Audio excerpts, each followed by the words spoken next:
Hello बच्चों, हम लोग जीओसी के लेक्चर 7 में थे। हमने आपको रेजोनेंस बताया था, रेजोनेटिंग स्ट्रक्चर्स बनाना सिखाया था। अब हम लोग रेजोनेटिंग स्ट्रक्चर्स, रेजोनेंस में जो रेजोनेटिंग स्ट्रक्चर थे उनके बीच में कौन ज़्यादा स्टेबल होगा ये हमने आपको पढ़ा दिया था। उसका हमने आपको एग्जाम्पल भी करा दिया था, सारा आपका एग्जाम्पल भी हो गया था। इसके बाद आज हम लोग पढ़ने जा रहे हैं मेसोमेरिक इफेक्ट। मेसोमेरिक इफेक्ट क्या है बच्चों? ये मेसोमेरिक इफेक्ट है। ये दो तरह का होता है। जिस तरह से इंडक्टिव इफेक्ट दो तरह का होता है वैसे ही मेसोमेरिक इफेक्ट भी दो तरह का होता है, एक प्लस एम और दूसरा माइनस एम। आखिर प्लस एम और माइनस एम में अंतर क्या है ये हम समझते हैं। मान लो कि CH2 double bond CH double bond CH single bond CH2 double bond CH2 CH double bond CH2 और इसके साथ में लग गया OH। तो यहाँ CH कर लेते हैं हम। तो 2 1 3 1 4, ठीक है। ये है, ये इक्वेशन है हमारे पास। अब देखो, अगर कोई इन पूरे में रेजोनेंस हो रहा होगा, कहीं ना कहीं से रेजोनेंस हो रहा हो, नहीं हो रहा हो। मान लो कि यहाँ पे लोन पेयर है, ये लोन पेयर यहाँ आएगा। देखो पाई सिग्मा लोन पेयर, ये पूरे में रेजोनेंस हो रहा है। क्या हो रहा है बच्चों? रेजोनेंस हो रहा है। अब ये लोन पेयर नीचे आया, लोन पेयर के नीचे आने से ये ऊपर गया, यहाँ माइनस आएगा, ऐसे ऐसे घूमने लगेगा, रेजोनेंस होने लगेगा। तो इफ लोन पेयर डोनेटेड, अगर लोन पेयर डोनेट करेंगे बच्चों, तो क्या होगा? माइनस आई लोन पेयर डोनेट करेंगे तो प्लस एम कैरेक्टर बढ़ेगी। प्लस एम कैरेक्टर, जिस तरह से हमने प्लस आई में पढ़ा था इलेक्ट्रॉन डोनर, वैसे ही लोन पेयर डोनर को प्लस एम कहते हैं। लोन पेयर जो खींच ले, विथड्रॉ कर ले, उसको हम माइनस एम बोलेंगे। लोन पेयर जो डोनेट करे उसको प्लस एम, जो लोन पेयर खींच ले उसको माइनस एम। किसी को कोई परेशानी, कोई दिक्कत? ओके। अब देखो, अब तुम्हें मैं बताता हूं कि माइनस एम का एग्जांपल। जैसे देखो CH2 double bond CH single bond, यही सेम क्वेश्चन, CH यहाँ पे CH डबल बॉन्ड CH2, यहाँ NO2 लगा दिया। तो इस कार्बन के साथ ज्यादा नाइट्रोजन, और नाइट्रोजन के पास वाला जो था ऑक्सीजन, इस इलेक्ट्रॉन खींच ली, उसको कंपनसेट करने के लिए यहाँ इलेक्ट्रॉन मिला। तो इधर साइड से इलेक्ट्रॉन कोई चेन से या कोई रिंग से इलेक्ट्रॉन को खींच लिया। अगर इलेक्ट्रॉन को कोई खींच लेगा, अगर बच्चों इलेक्ट्रॉन को कोई खींच लेगा, एक सेकेंड, एडजस्ट होने में थोड़ा प्रॉब्लम हो रहा है, मैं उसको उधर से मिटा रहा हूं।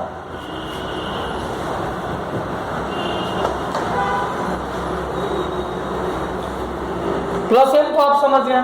मान लो कि ये कार्बन, मान लो यहाँ डबल बॉन्ड, ये कार्बन, और यहाँ पे एम डबल बॉन्ड O है। अब देखो ये पूरे रेजोनेंस हो रहे हैं, हो रहा है रेजोनेंस, मस्त रेजोनेंस चल रहा है। कोई दिक्कत है? नहीं।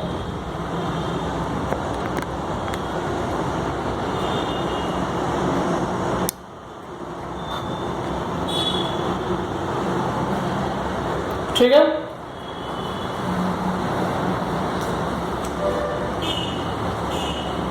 कोई दिक्कत नहीं है।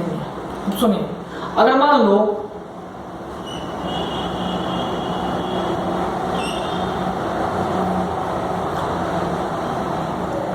कि हमारा रेजोनेंस हो रहा है C double bond C single bond C double bond C और single bond N double bond O। देखो पूरा रेजोनेंस हो रहा है, रेजोनेंस। अब इस रेजोनेंस में ये ज्यादा इलेक्ट्रोनेगेटिव तक इलेक्ट्रॉन खींच लिया, इसको कंपनसेट करने के लिए यहां से इलेक्ट्रॉन गया। तो अगर चेन से इलेक्ट्रॉन खींच ले, विथड्रॉ करे, उसको बोलेंगे माइनस एम ग्रुप। तो प्लस एम ग्रुप और माइनस एम ग्रुप समझ गए, plus M minus M. Plus M group किसको कहेंगे?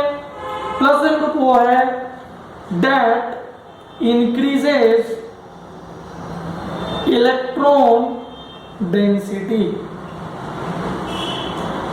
एट रिंग और चेन। माइनस एम क्या है? That decreases electron density at chain और एट रिंग। कोई प्रॉब्लम, कोई चिंता? अब देखो हमें जो पढ़ना है ना बच्चों, वो बेंजीन रिंग के लिए पढ़ना है। हमें जो पढ़ना है वो बेंजीन रिंग के लिए पढ़ना है। तो देखो जो मेसोमेरिक इफेक्ट होगा, mesomeric effect is not shown by resonance done by carbon. देखो कार्बन के इलेक्ट्रॉन को अगर मूव करा रहे हैं, कार्बन के डबल बॉन्ड को मूव करा रहे हैं, तो वो रेजोनेंस है। इट इज रेजोनेंस, ये रेजोनेंस है, ये मेसोमेरिक इफेक्ट नहीं है। मेसोमेरिक इफेक्ट कौन होगा?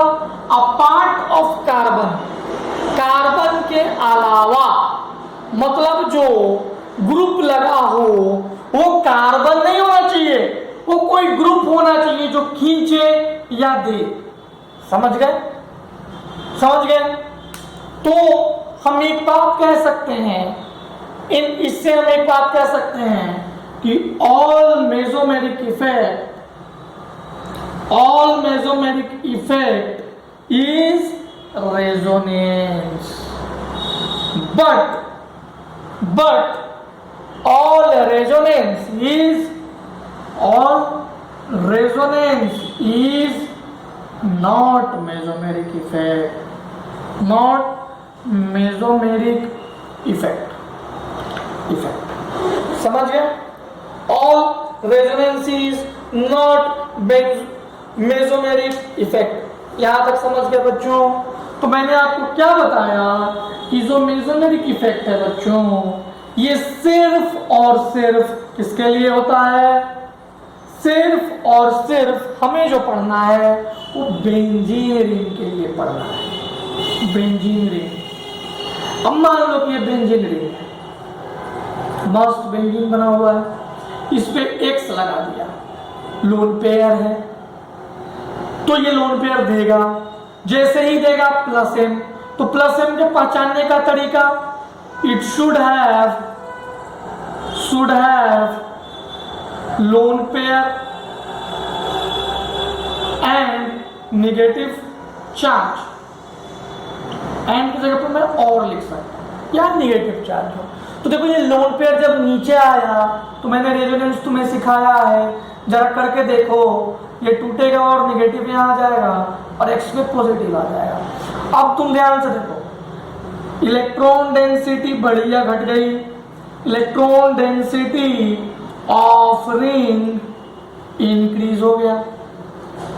अगर सेम कंडीशन मैं तुम्हें बोलूं माइनस एम का कोई ग्रुप का लगाने के लिए, माइनस एम के लिए जैसे NO2 था, तो N डबल बॉन्ड OO, ये इलेक्ट्रॉन खींच लिया तो ये भी इलेक्ट्रॉन खींच लिया। खींचते ही देखो क्या हो गया, देखो क्या हो गया, इसमें पॉजिटिव आ गया, ये यहाँ अपना कंपनसेशन कर रहा है, इसके नीचे पॉजिटिव आ गया है, इसके नीचे पॉजिटिव आ गया। तो देखो इलेक्ट्रॉन डेंसिटी यहाँ पे क्या हो गई बच्चों? इलेक्ट्रॉन डेंसिटी क्या हो गई? इलेक्ट्रॉन डेंसिटी घट गई। यहाँ पे on ring electron density on ring क्या हो गई? घट गई। या इलेक्ट्रॉन डेंसिटी ऑफ रिंग क्या हो गई? बढ़ गई। अच्छा देखना, तुम ध्यान से देखना, जब रेजोनेंस कराओगे तो माइनस यहाँ आएगा, यहाँ आएगा, यहाँ आएगा, इसमें भी कराओगे तो प्लस यहाँ आएगा, एक बार यहाँ आएगा, ये तीन पोजीशन पे आएगा। तो specially electron density electron density eight ortho and para decreased. Ortho और पैरा से ही डिक्रीज होगा। यहां पे इंक्रीज कहां कहां होगा? स्पेशली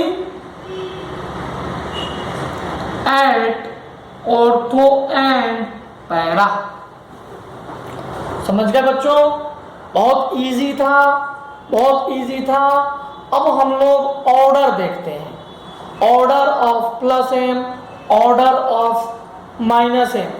और जो हमने स्टेबिलिटी की बातें बताई थी उसको तो आपको याद ही होगा। स्टेबिलिटी की वो बात याद है जिसमें मैंने तुम्हें बताया था कि अगर पॉजिटिव पे मतलब कटायन पे अगर प्लस आई आए तो स्टेबिलिटी बढ़ जाएगी,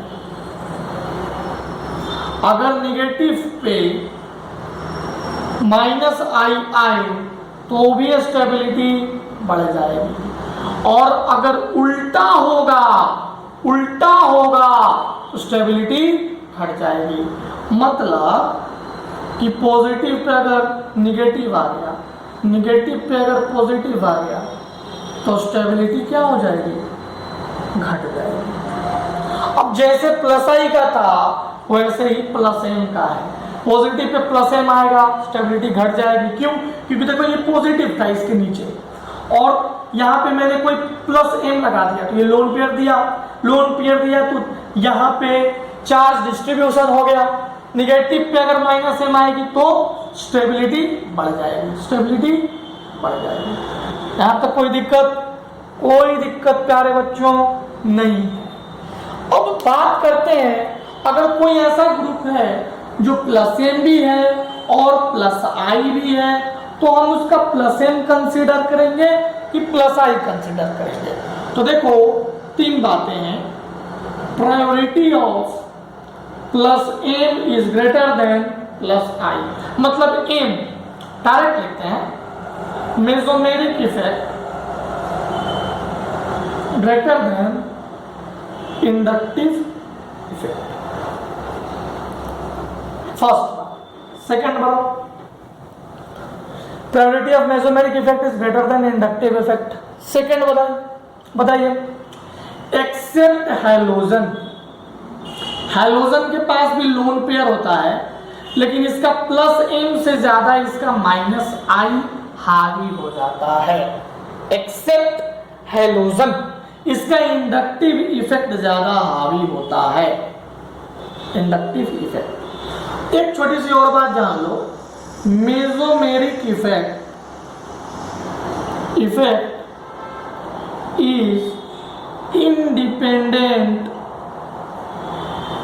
of distance, but inductive effect is dependent on distance. जैसे इंडक्टिव इफेक्ट के बारे में मैंने बताया था कि इनवर्सली प्रोपोर्शनल टू डिस्टेंस, अगर डिस्टेंस बढ़ा देंगे तो इंडक्टिव इफेक्ट कम हो जाएगा, लेकिन मेसोमेरिक इफेक्ट डिस्टेंस पे डिपेंड ही नहीं करता। समझ गए? इतनी सी बात समझ में आ गई। चलो अब हम एग्जाम्पल करते हैं। एग्जाम्पल करने से पहले, एग्जाम्पल बताने से पहले कुछ छोटी सी बात बताओ कि कहाँ पे इलेक्ट्रॉन डेंसिटी बढ़ जाएगी। तो आप क्या चेक करोगे? वो उसके पास लोन पेयर होना चाहिए। देखो प्लस एम जो शो करेगा उसके पास लोन पेयर होना चाहिए, मैंने बताया ना। जो माइनस एम ग्रुप होगा, मान लो ये माइनस एम ग्रुप है, एम डबल बॉन्ड ओ, तो ध्यान देना माइनस एम ग्रुप जो होगा उसका जो पहला एटम चेन से अटैच्ड है, जो फर्स्ट वाला चेन से अटैच्ड है, उससे जो अटैच होगा वो मोर इलेक्ट्रोनेगेटिव वाला होगा, मोर इलेक्ट्रोनेगेटिव। तो इसीलिए ये खींच लिया, फिर इसको खींचना पड़ा, इसलिए ये खींच लिया और इसको खींचना पड़ा। समझ गए? तो क्या लिखेंगे? हम लिखेंगे कि group should have greater electronegative